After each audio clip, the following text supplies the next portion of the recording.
Les gars, moi je soupçonne Ronaldo de vouloir truquer la Coupe du Monde et c'est pour ça qu'il est parti à la Maison Blanche rencontrer Trump. La prochaine Coupe du Monde c'est aux États-Unis les gars.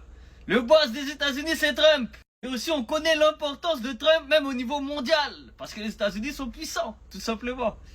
Et hier il y avait un repas à la Maison Blanche. Entre Trump, Elon Musk, les représentants de l'Arabie Saoudite et il y avait Cristiano Ronaldo. Oui, il était là, bizarrement. Qu'est-ce qu'il fait ici? Pourquoi à 6 mois de la Coupe du Monde, il va manger avec Trump? Et en plus de ça, il y a eu un accord aussi avec l'Arabie Saoudite. Ils ont dit qu'ils vont investir 600 milliards de plus aux États-Unis. Les gars, à un moment donné, on a le droit de se poser des questions quand même. Peut-être qu'il a dit qu'il rêve pas de la Coupe du Monde parce qu'il sait déjà qu'elle est truquée. Vous avez accusé Messi à tort d'être associé à la FIFA, or qu'il n'y a aucune preuve. Mais là, ça parle en 1000 milliards de dollars. L'Arabie Saoudite qui a pris Cristiano comme porte-drapeau pour se faire connaître mondialement et pour se donner une belle image, qui passe des accords avec les États-Unis qui accueillent la Coupe du Monde dans 6 mois, et Trump qui déclare Cristiano, mon fils il est fan de toi, etc. Donc les gars, il y a anguille sous roche, on aura la réponse en juillet, mais c'est bizarre, j'ai le droit de me poser des questions. Et t'as qu'à regarder comme ça CR7, hein. On voit ton petit jeu.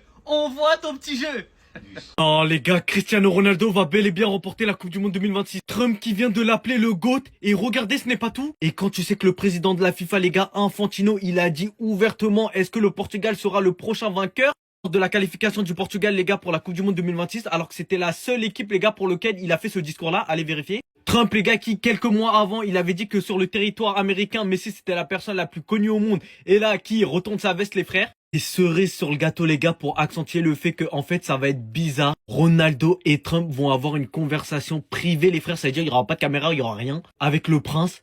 Est-ce que vous vous rendez compte de la dinguerie qui peut se passer à l'intérieur et on n'est pas au courant? Est-ce que vous vous rendez compte qu'un gars qui a dit ouvertement que Ronaldo c'est le GOAT, alors que 3 mois avant, il avait dit que Messi c'était l'un des meilleurs joueurs au monde qui était sur son territoire, c'est que c'est louche déjà. C'est louche les frères. Donc je vais vous faire des vidéos les gars si on arrive à avoir quelques trucs par rapport à la réunion qu'ils vont avoir. Mais en tout cas normalement rien ne devrait être diffusé. Étant donné que c'est un dîner privé qu'entre les grands cadres, frère, nous on est des petits. Ça veut dire je vous tiens en jus, restez à l'affût. Rodrigo était sur le terrain. Cunha était sur le terrain. Vinicius était sur le terrain. Le même Vinicius qu'on voit au Real Madrid des fois essayer de gratter des pénaltys à Mbappé, voilà, il est dans les négociations, etc. Et bien au Brésil, aujourd'hui, ils ont donné le pénalty au plus jeune. Stéphane, c'est la pépite et c'est normal. Et regardez comment il a transformé ce penalty. Et les gars, j'ai juste envie de vous dire une seule chose. Hein. Eux-mêmes, ils sont déjà au courant que le futur de la sélection repose sur ses épaules. Parce que moi, je vous le dis, c'est déjà le Brésil de Stéphane. Sur ce qu'on voit dernièrement, c'est son Brésil. Ancelotti le met en confiance de la meilleure des manières, il le fait jouer. En plus, on connaît ses talents de manager. C'est que c'est un coach qui peut faire sortir le meilleur de chaque joueur. Et au Brésil, c'est ce qu'il fait avec Stéphane. Aujourd'hui, face à la Tunisie, il finit encore une fois man of the match. C'est beaucoup là, non? Sur ces 5 dernières titularisations avec le Brésil, Stéphane, c'est 5 fois homme du match. Est-ce que vous réalisez?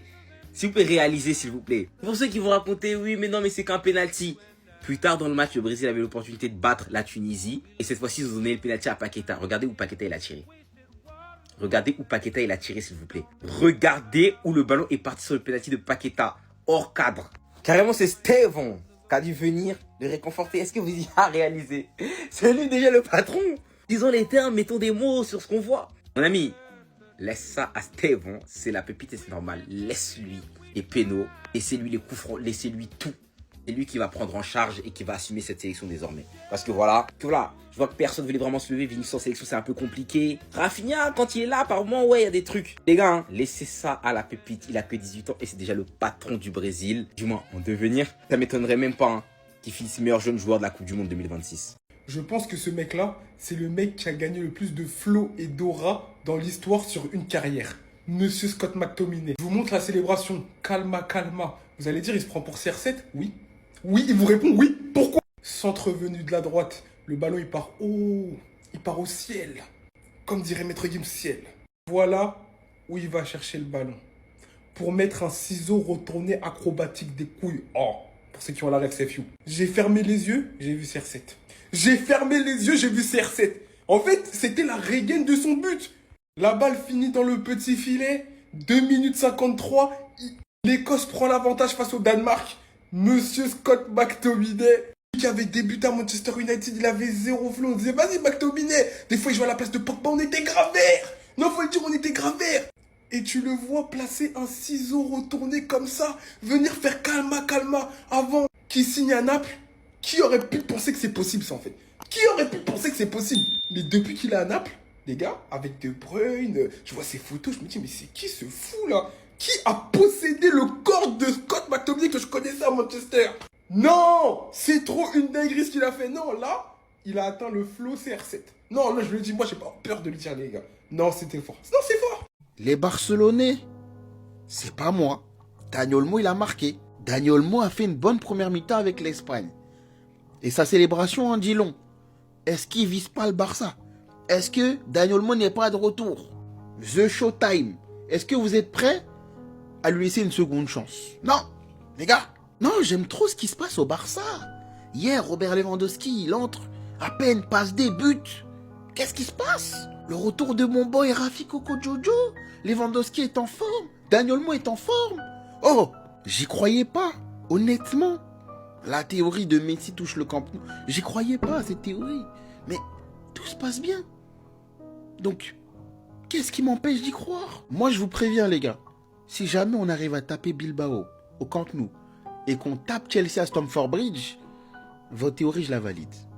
Je la valide. Mais bref, la question du jour. On fait confiance à Dani Olmo ou... Ça y est, cassé. Non, les gars, l'aura de Ronaldo quand il arrive à la Maison Blanche. Je crois que vous vous rendez pas compte, tout le monde le regarde. Ronaldo qui dit que c'est le GOAT. In the world business, sports. You know, my son is a big fan of Ronaldo. Wherever Ronaldo is here, Ronaldo. And Nous sommes actuellement avec l'un des plus grands leaders du monde dans le sport. Même mon fils est un grand fan de Ronaldo. Tout le monde, levez-vous pour Ronaldo. Et moi, je veux vous parler de cette rencontre, les gars, parce que c'est ça qui m'a le plus étonné. Infantino Eke, Monsieur FIFA, face à Ronaldo. Infantino, les gars, qui nous lâche son meilleur sourire d'antagoniste pour nous prévenir qu'en fait, Cristiano Ronaldo, il va bel et bien prendre la Coupe du Monde. En fait, qu'est-ce qui ne va pas dans cette photo? Donald Trump, les gars, qui pose ses coronesses devant la table, qui dit haut et fort à acclamer Ronaldo. C'est le GOAT, en fait. Le regard de Ronaldo, il ne trompe pas. Il sait qu'il est dans la cour des grands, les gars. Il sait que c'est pour quelque chose. Quand tu sais que Donald Trump, les gars, avec le prince, il a clamé haut et fort que c'était le seul GOAT, moi je vous dis, quand tu sais que Infantino, les gars, il a fait une exception à la règle en disant qu'à la qualification du Portugal, est-ce que ce sera votre année, le Portugal? Est-ce que ce sera ton année, Ronaldo? Sur ce, je vous laisse vous réveiller.